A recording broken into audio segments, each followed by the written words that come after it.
হৃদয়ে বসবাস চ্যানেলের প্রিয় দর্শকবৃন্দ, সকলকে আরেকটি ভিডিওতে স্বাগত জানাচ্ছি।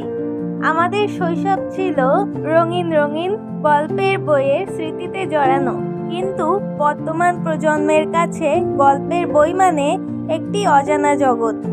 স্কুলে পড়াশোনার চাপ, তারপরে বাড়ি ফিরে টিউশনে যাও, নাচের স্কুলে যাও, আঁকা শিখতে যাও, এমন নানা রকম কারণে অধিকাংশ শিশুই এখন গল্পের বই বা অন্যান্য বই পড়ার সময় পায় না।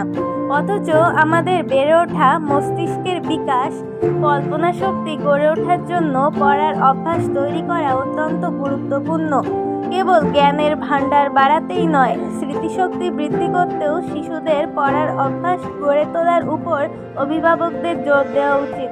সরকারি স্কুলগুলিতে গরমের ছুটি এর মধ্যেই পড়ে গিয়েছে, বেসরকারি স্কুলে কিছুদিনের মধ্যেই পড়বে।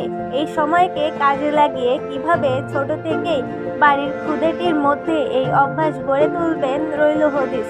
ছবিসহ বই কিনে দিন। ওকে প্রথমে ছবিসহ বই কিনে দিতে পারেন। ছবির নিচে নিচে লেখা থাকলে শিশুরা সেই লেখা পড়ে, ছবি দেখার আগ্রহ নিয়ে। এইভাবে প্রথমে ওকে বইয়ের সঙ্গে পরিচয় করান। গল্প পড়ে শোনান। মুখে মুখে গল্প বলার চেয়ে বই থেকে গল্প পড়ে শোনান, তাতে ওই বইয়ের প্রতি আগ্রহ জন্মাবে। কোনো গল্প আধখানা পড়ুন, বাকিটা জানার আগ্রহ নিয়ে সে নিজেই বাকি বইটি পড়ে ফেলবে। কোনো অভ্যাস একদিনে গড়ে ওঠে না, এর জন্যে নিয়মিত অভ্যাস করতে হয়। বই পড়ার ক্ষেত্রেও তাই।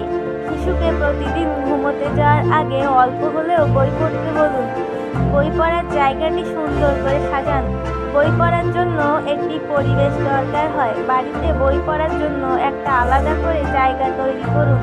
জায়গাটি টেলিভিশন বা কম্পিউটার থেকে একটু দূরত্বে থাকলে ভালো, না হলে শিশুর মনোযোগ ওই দিকে চলে যাবে।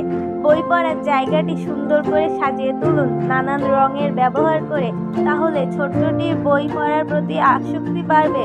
পছন্দের বই পড়তে দিন।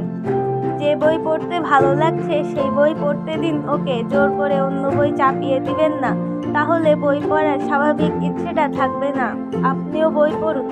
শিশুরা যা দেখে তার থেকে অনেকটা অনুপ্রাণিত হয়। অবসর সময় মোবাইল নিয়ে ঘাটাঘাটি না করে বই নিয়ে বসতে পারেন।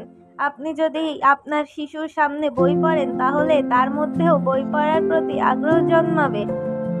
সুতরাং এই গরমের ছুটিতে আমরা সকলেই বই পড়ে এই সময়টাকে কাজে লাগানোর চেষ্টা করি। সকলেই ভালো থাকবেন এবং আমাদের চ্যানেলের সাথেই থাকবেন। ধন্যবাদ।